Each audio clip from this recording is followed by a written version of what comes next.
Canada, you don't want to mess with Alaska.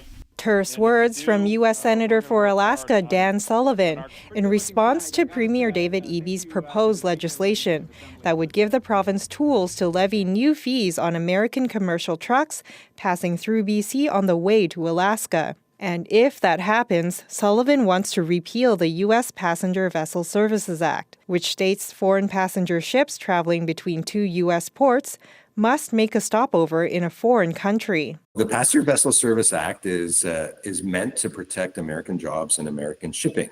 Sullivan made the comments on a radio show he posted to social media last week.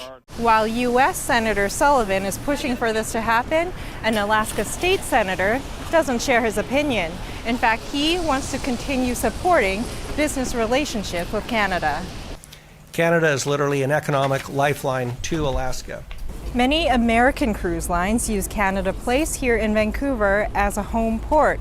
This is where ships park, refuel, and restock in between sailings.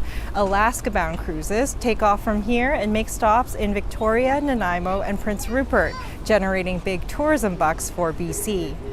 I think those smaller en route destinations are more at risk than a Vancouver, which is a home port.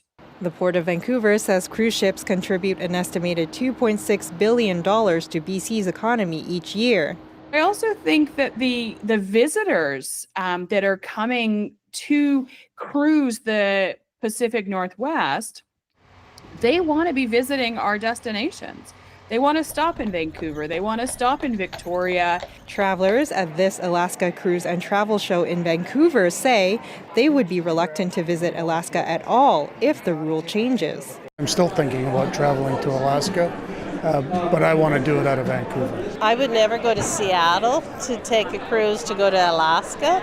So to be that petty, to choose to not stop in Canada, it is a shame, but it is a picture of what's going on. During the COVID-19 pandemic, the Passenger Vessel Service Act was temporarily paused, allowing U.S. ships to bypass all Canadian ports. Wayhill says if the U.S. were to cut Canada out of their cruise itineraries, changes wouldn't happen in time for the busy upcoming season, as cruise ship operations are typically scheduled years in advance. Leanne Yu, CBC News, Vancouver.